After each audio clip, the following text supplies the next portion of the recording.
Hey, and welcome to the Salty Sisters. I'm Sage. And I'm Mackenzie, and we're here to discuss our unfiltered perspective on life, We discuss uncomfortable topics, our unpopular opinions, as well as our lived experiences. all with a little sprinkle of fuck the patriarchy. So thank you so much for being here, and we really hope you enjoy this episode. Oh, we're just gonna jump in. Yeah. Oh, I wanted to tell you first about this. So my Just kidding.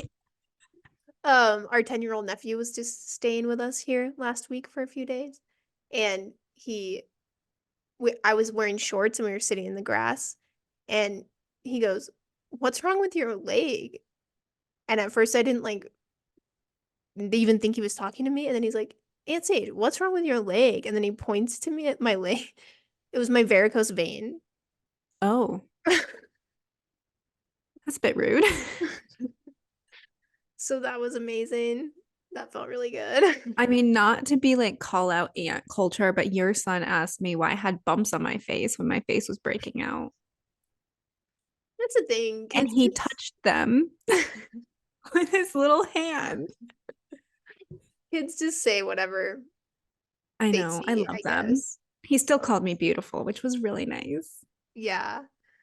My nephew did not, but Well, that's okay. I'm yeah. working through it. So, anyways, See, shout out to seeing all of you with varicose varicose veins veins. are pretty tough for the first time. When you see them as a kid, you're like, what's happening there? Yeah. I mean, there's not much to be done, but shout out all you poor women. Okay. Today we are talking about boundaries, boundary I'm gonna keep setting. gatekeeping my secrets because no one gave me their secrets, so I'm gonna gatekeep mine. Full disclosure, Kinsey reached out to me like, "Hey, I think we should talk about gatekeeping on this episode." And I was just kind of like, Go that was on. like a text message, and I was just kind of like, I don't know what that means. Yeah, but instead you said that's a great idea. I can't wait. So, Yeah, I think I just assumed something would come to me, but over the past 4 days, nothing has surfaced. and So, when I read my sweet husband the list of things that I had made to tell everyone about gatekeeping, he said I sounded like an energy saving commercial. So I'm just gonna keep them to myself. My energy bill is gonna be so low, and yours is gonna be so high.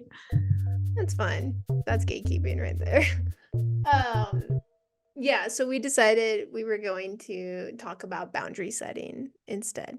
Um, to begin, I wanted to read you a quote that I really love from Brene Brown. She's an author here in the States that I absolutely adore.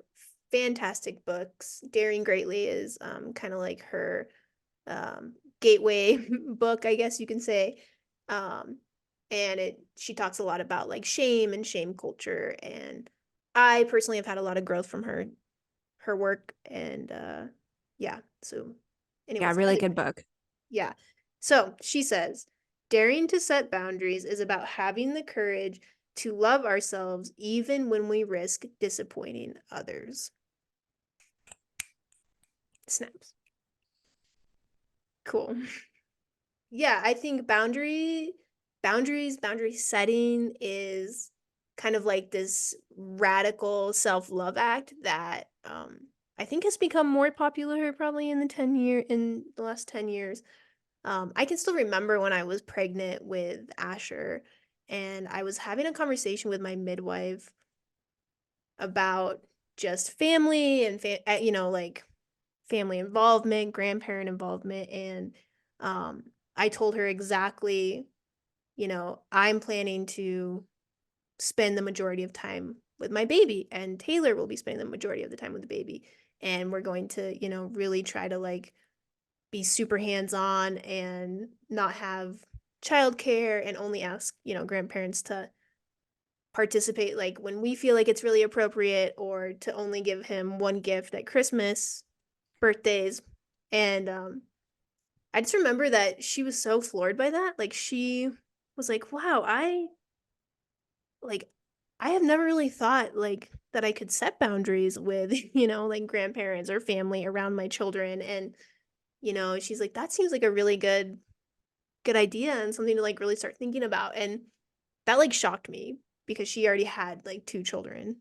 Um, Yeah, that is shocking. and so it hasn't always been like a popular thing, I don't feel like. Um, but it's something that I have had to learn to do very vocally in my life in many different ways. Um, Kinsey, I think you've been learning a lot about boundary setting as well. Um, Yes. so yeah, we're just going to kind of talk about that today. I gave Sage this analogy. I said, I think that I set like soft boundaries because I'm a pretty like deep pleaser. And I set more soft boundaries, and Sage sets like electric fence boundaries, like will electrocute you if you step over the line. So we have a lot to learn from Sage. Yes.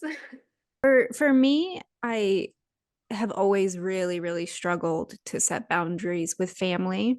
And when I first started my career, it took me several years to set boundaries around my career. So I've learned to set more strict boundaries around both. Although with the family, I will say I'm not the best because I just really never want to see people get upset with me. So I feel like I'll just keep giving and giving and giving, even if it's like crushing my own soul. Um, but work's been a lot easier. So my role in corporate America is a bit different than everyone else's, meaning it's not exactly a 9 to 5 role.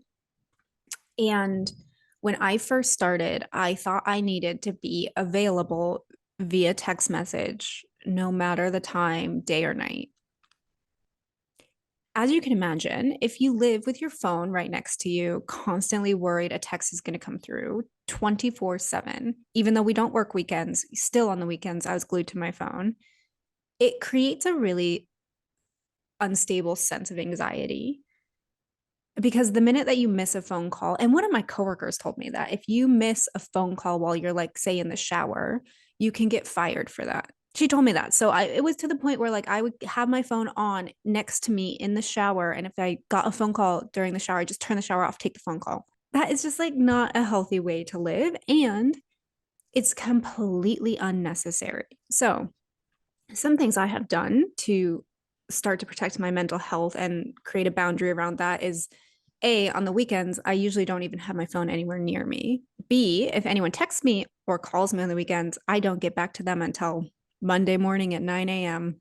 C, I do not check my work messages after 6 p.m. And I give it till 6 p.m. because sometimes we have schedule changes that are quite late. But there's no need to be like constantly available and respond immediately. It just creates like such a horrific sense of anxiety for me. And it's been very helpful to just sort of like scale it back a little bit. I cannot believe that your coworker told you if you missed a phone call while you were in the shower, you might get fired. Yeah. That just seems like bad coworkership to me. Well, it to be fair, it was on the Colorado team, and that one was quite toxic Yeah. around work culture in particular. And the Australian team is very, very different. They are like family first, Yeah. always. At least the team in Brisbane is. Yeah. I think American work culture is so toxic. We, man, we have no, we really don't have any sense of boundaries when it comes to work or, yeah, it's just like 40-hour work week here in America is kind of a dream. It's like a pipe dream for a lot of people. Mhm. We have, you know, many of us work just insane days and hours and it really is like I don't know, 12 or Yeah. 13-hour days every single day. So, I um also did, I started doing another thing around work, and that is I used to, when I missed a phone call, I would try to call them back immediately. And then I would give a reason as to why I didn't answer their first phone call. You're really under no obligation to answer everyone's phone calls first ring. So I have stopped giving reasons why I didn't answer it, like, I just call him back. I like that. Like, it's just a weird thing that we do where we justify the fact that, like, we had another commitment and we couldn't answer their phone call. Like, if I'm in a surgery, I'm not answering your phone call. So it sounds like your boundary setting is what you're currently working on is really with work, like Well, I feel like work I've really worked boundaries. a lot on work boundaries and have moved into setting boundaries with the family for like the first time in my 33 years of existence. Yeah, yeah, which that's like Yeah. another animal. Yes. But you're a lot better at it. How do you set boundaries with family? Well, that's a great question. It's been a journey for me. It took me a long time to I would say that I first started setting boundaries went really hard when Taylor and I opened our coffee shop. And I'll Mm, say that because family was heavily involved um, in the opening of said coffee shop. So, in fact, my mother-in-law was just here this last week, and she and my father-in-law were joking about the time when we fired both her and my mom from our coffee shop. what a Um, great day for you. and, let's just make sure everyone knows they were working for free too. So, um, but when we opened our coffee shop, my parents were really involved. Kinsey and I's parents, I should say our parents, were really involved.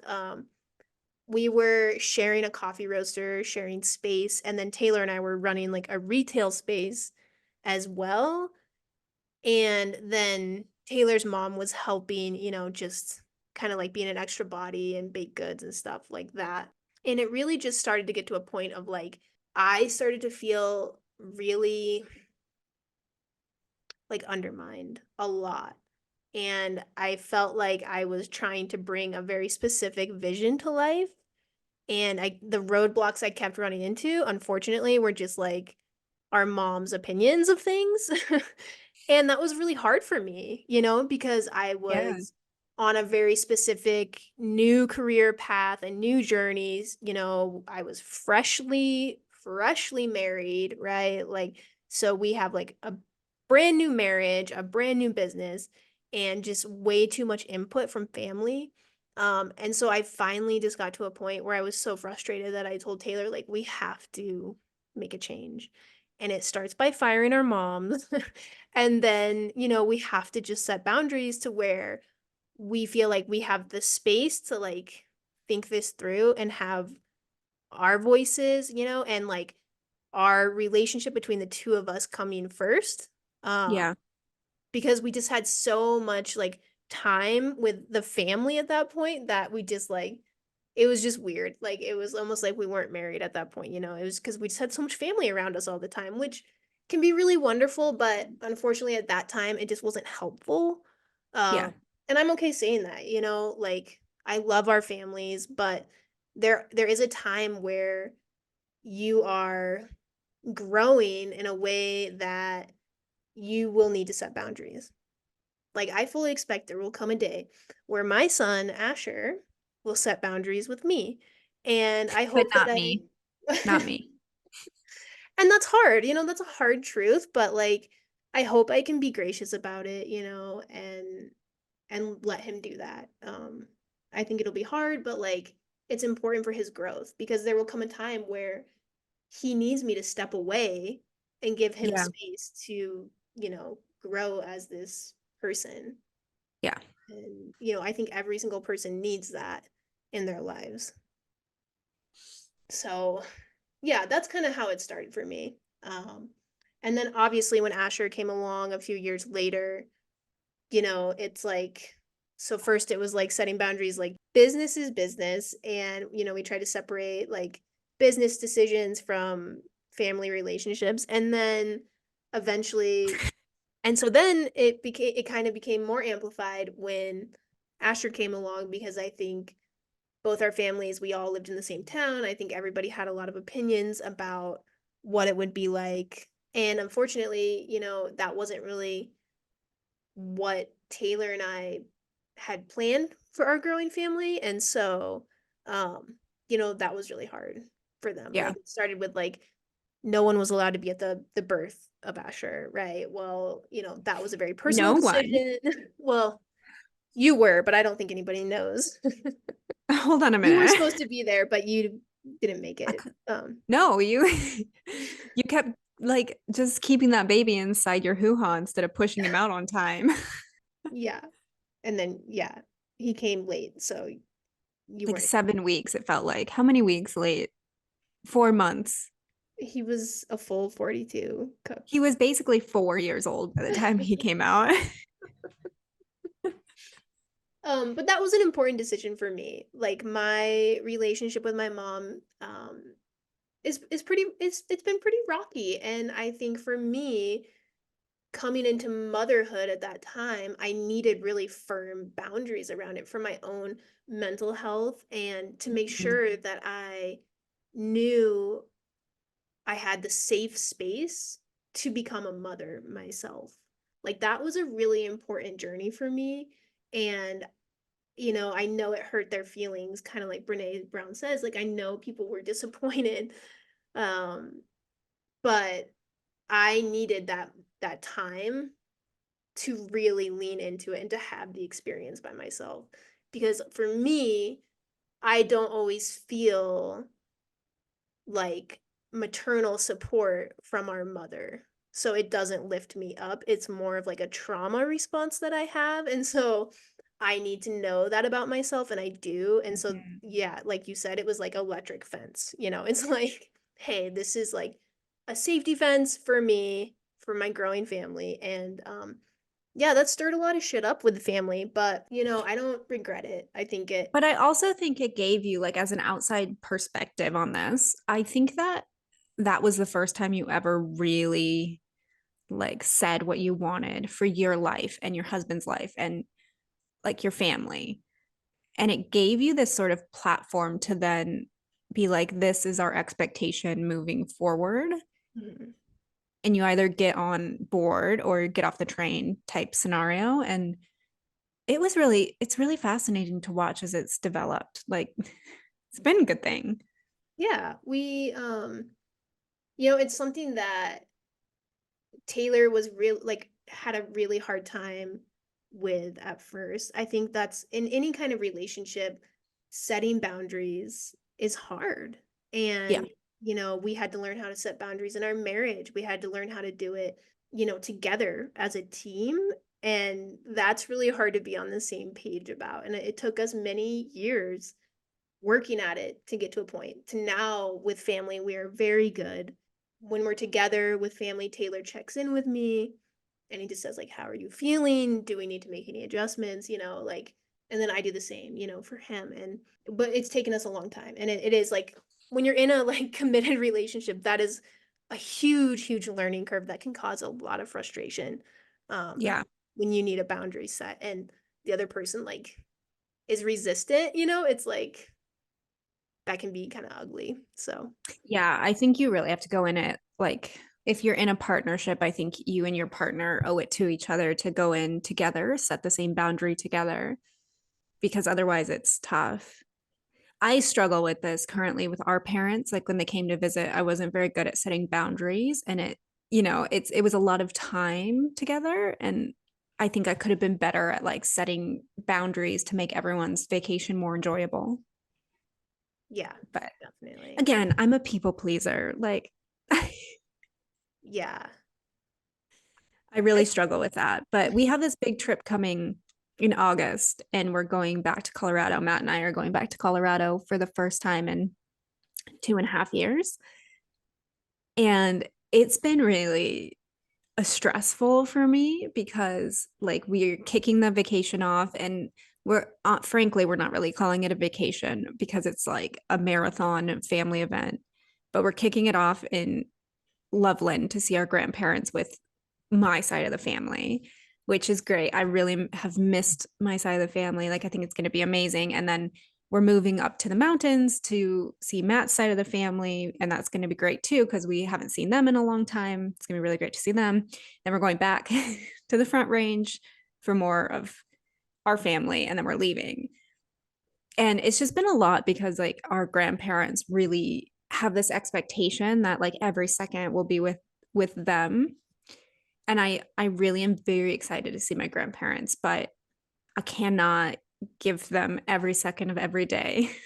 So I've attempted, Matt and I have created a like itinerary of our time, and we tried to build in a little bit of like us time as well, which I didn't do very good at, and we probably should revisit now that I'm saying this, but we just sort of like released this itinerary because I'm very type A, so I released it like in January.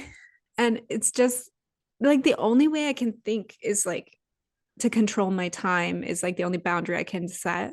Yeah, I think you need to revisit that itinerary. It's just really hard. I feel like if we don't utilize every second, like we're failing somebody. Yeah. And I don't want to fail anyone. Like I understand that we live really far away. I understand that like we're not in town very often. And I meanwhile, you know what I want to do is go get fucking tacos. Like I want to go get tacos. I think the pastor who married us said that when you say yes to something, you're saying no to something else. And I feel like that really sticks with me a lot in those kinds of situations. Like, and I do feel like it's like very much like a especially for women, I feel like we have that gut intuition that, sometimes when I commit to things, I'll suddenly get that feeling and then I'm like, "Ooh, actually, nope, hard pass, we need to revisit." Mm, And I think I just kind of will rework a situation until that feeling stops. And yeah, usually that like serves me much that's better. a good tip. Yeah, like I feel like if I push myself too hard and try to do all this stuff, I'm not actually going to be present for any of it. well, you'll be freaking exhausted. Yeah, and like I'm really quite a nightmare when I'm exhausted. Like everyone should know that about me by now. Like I'm really not pleasant when I have not slept well. Yeah. I'm And one you of the need meanest people I've ever met. I mean, you need time to recharge your social battery. And it's Yeah. like it's better to give, a solid 2 hours to somebody than giving them, you know, if it's like a good 2 hours versus an entire 2 days of your time. Hmm. That's true. You know, I would rather be intentional than be annoyed with someone. That's true. You know what? I'm gonna look at your itinerary for you. Anyways, I really struggle with boundaries with the family. The only boundary I've ever been able to keep is with our grandma on my mom's side. I have a pretty strict no contact policy with her personally. And it's been really hard to enforce that one, but it's been really important for me to enforce it. But it's hard. Like when you decide that somebody is not like in your corner and does not actually like deserve your time, it's a really hard decision to be like, no, like this is a toxic, horrible thing, and I'm not letting it in anymore. And then, you know, other people try to like guilt you into like re-engagement. And it's like you don't get to decide when I re-engage or if I re-engage. hmm Yeah, I think that's good. I mean, it's boundaries are so interesting because I feel like it's one of those things that you can have them at so many different levels of life. Like we've Mm-hmm. talked about, like in work life, culture and balance, having boundaries, right? Which is an important thing that we just don't have here, obviously in the States. I don't know about Australia. And then family, family relationships, like that's a really hard one as you start to really like get older and you're trying to understand this dynamic with your parents as you get older, or you are a parent and you're trying to understand the dynamic with your child, right? Like, I mean, I have boundaries with Asher now. There's certain Yeah, you ways. should. Yeah. And then there's also like I was thinking too about like relationship boundaries. Mm. Like I had a lot of those when I when I first met Taylor. I had firm boundaries. Like I had been in like a really long drawn out relationship prior to meeting Taylor, and after that relationship I said firmly I will only date somebody for a year. And if we're not engaged by the end of that year, I don't want to move forward with that person. And everybody thought I was fucking unhinged That saying is a bit unhinged. it.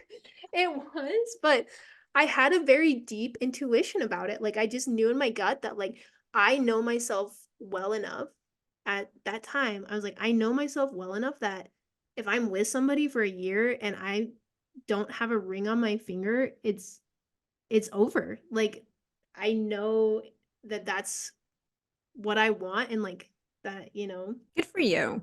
and sure as shit, like, I dated I no, I kinda, like, hung out with somebody for, like, a whole year before Taylor. We never actually dated, but, like, it was, like, so weird, and the whole time I was just like, "I'm so over this," you know? And then once once Taylor and I, like, started really dating and hanging out, we were engaged after 8 months, and everyone thinks that's crazy. I was just telling some coworkers about this the other day, and they were like, "Wow, that's super quick," in today's age, like, I understand that, but I also just, like, know we both knew at that time, and that was, like, a firm boundary for me personally, was just, like, I'm gonna know it's right when it's right, and, like, it's gonna Yeah. be what I want, and I was just, like, so firm on that, and it's really funny because we were married, like, a day before we were together for a year, See, like, I don't even remember it going that fast. but it did, which is, like, so crazy.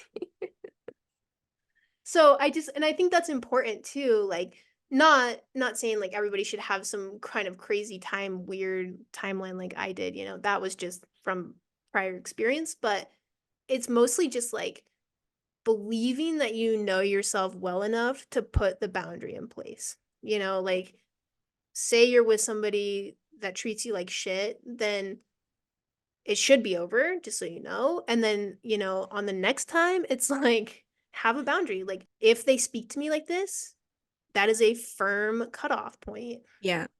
like, I don't know, I just feel like we need to have those in place for Yeah. I ourselves think to there's honor this ourselves. like a lot of pressure from the outside world to make everything appear perfect. And that's when boundaries give in. Yeah. You need to have the perfect family. So you have to do this, this, and this because that's what the perfect family like looks like.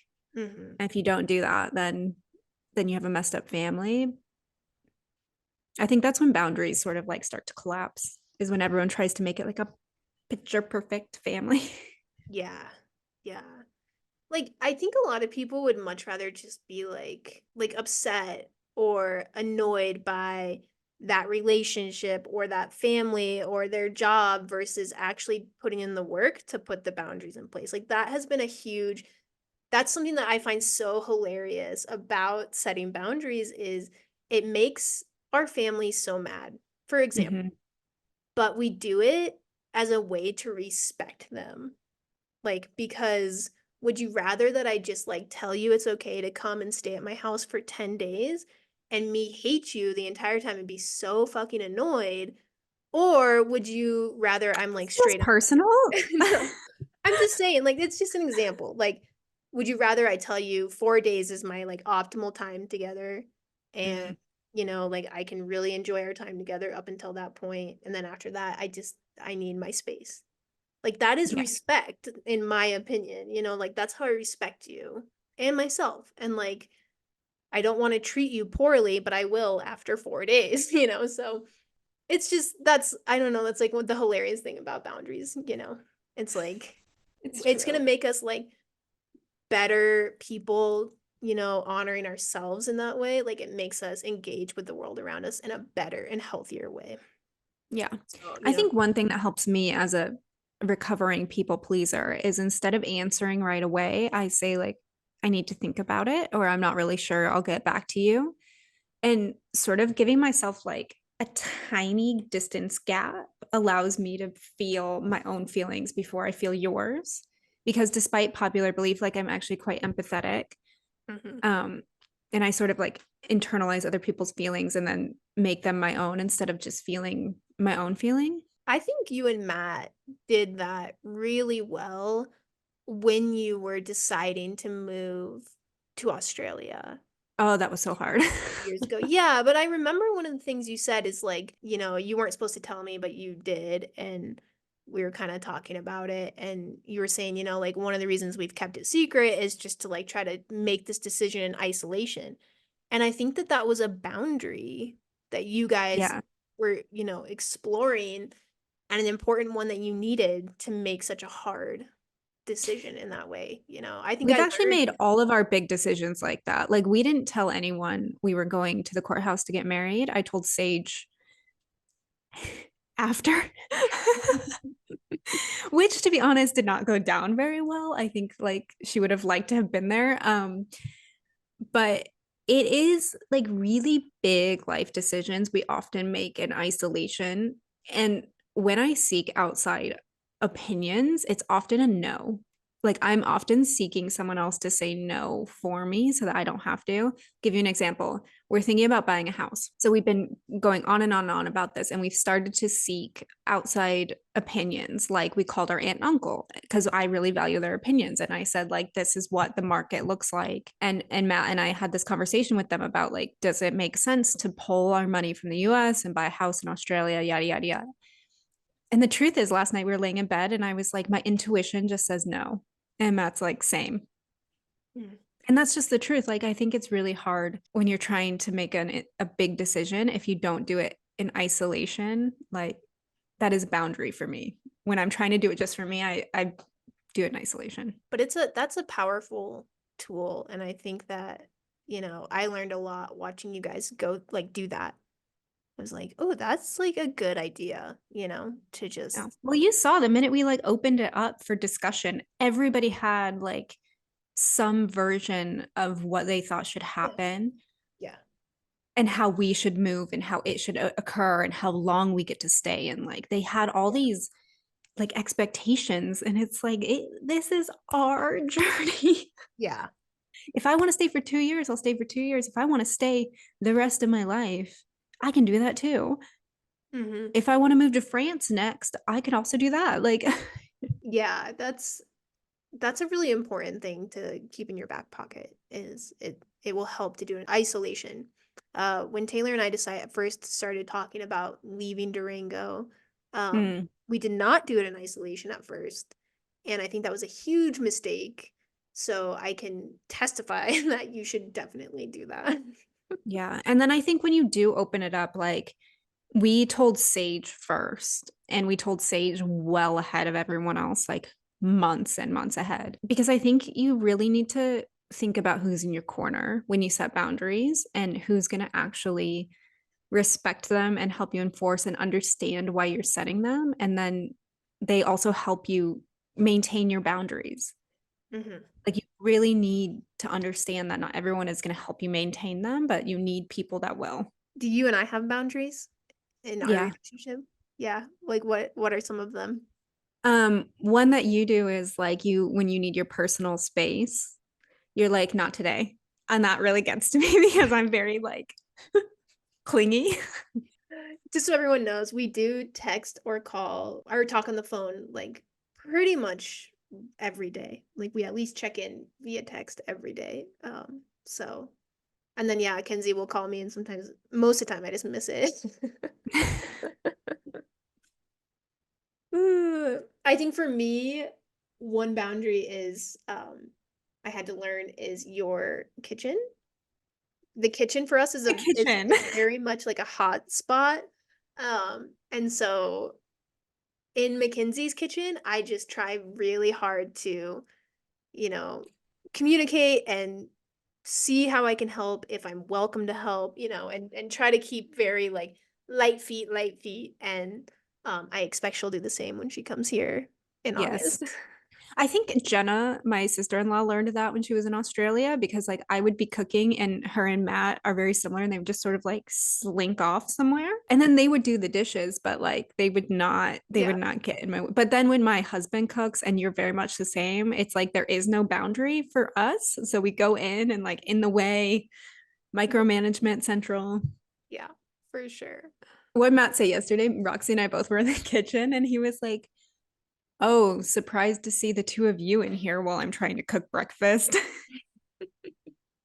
That's awesome. Anyways, I think boundaries are just such a work in progress. That's the truth of it. Like you don't always set them correctly either. Yeah. And Here's sometimes you hurt people's feelings. here's an example, just real quick for all of our saltines, of a super good boundary that failed me really hard that Kinsey thinks is hilarious. So like I said, when Ash was born, we set a hard and fast rule that grandparents were only supposed to give Asher one gift. One gift Hmm. at Christmas or birthday. His first Christmas, my clever mother, we went up to their house and lo and behold, there is a ginormous box wrapped for Asher.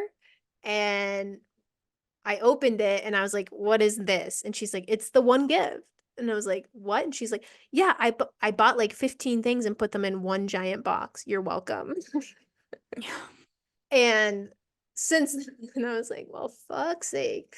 But since then, it hasn't held at all and we try. But like there have been times where grandparents have just not grand, but people have just gone like overboard with gifts and it really bothers me and I've actually like, given them back. So, um, I I still did try it to kind of overboard for work his the boundary. birthday this year. Yeah. I So you love can to give still my work it. nephews gifts though. Yeah, and everyone Mom does. does too.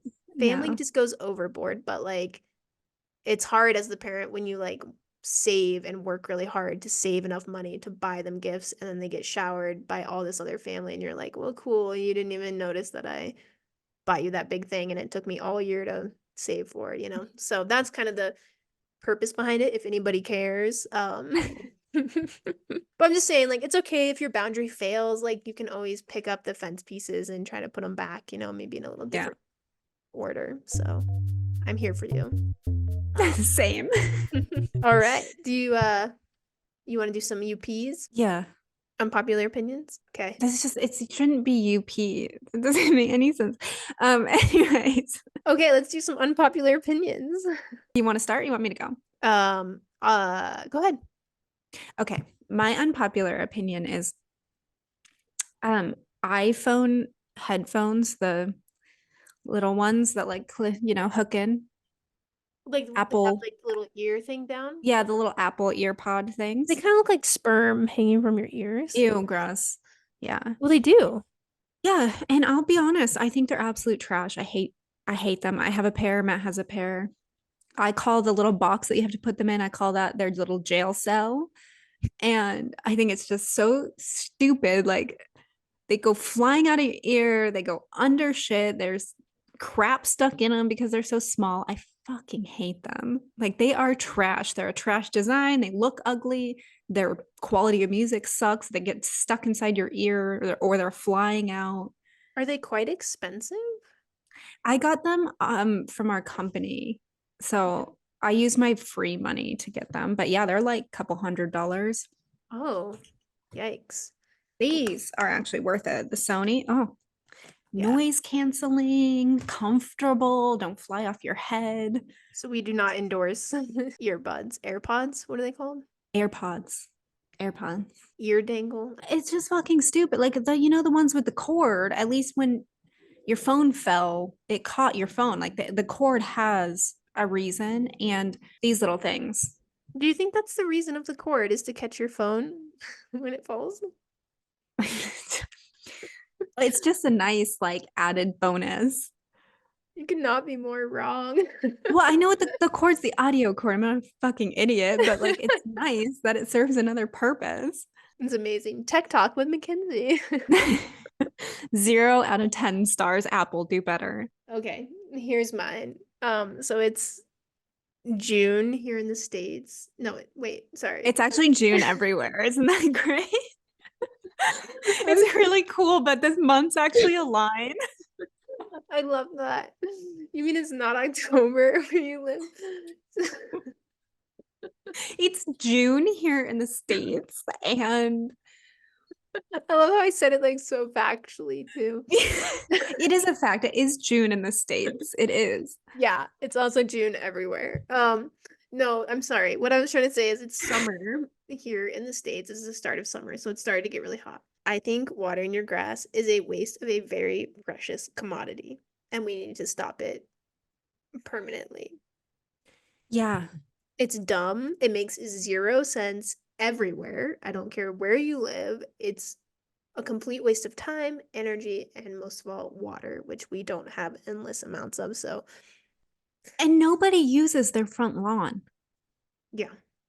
They spend all this weird time like Yeah. diagonally mowing their lawn and then they're never in it. And it's like, what? There are huge yards everywhere we live here, and it just drives me crazy. We attempted to water our yard yesterday.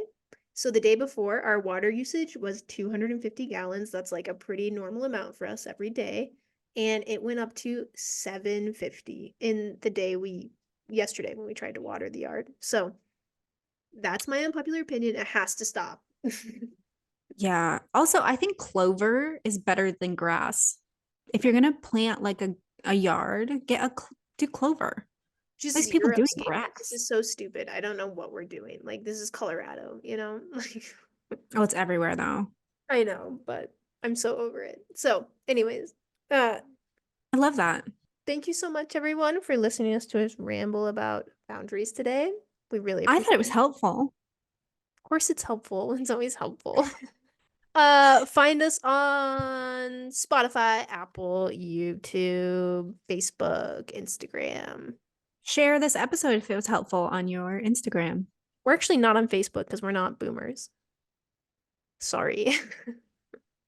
Yeah, but Facebook somehow we get plays on our stuff. Like Oh, thousands.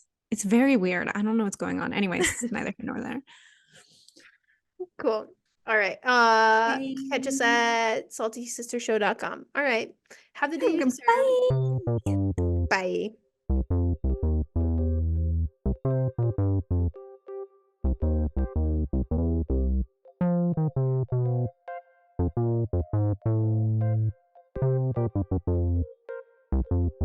Bye.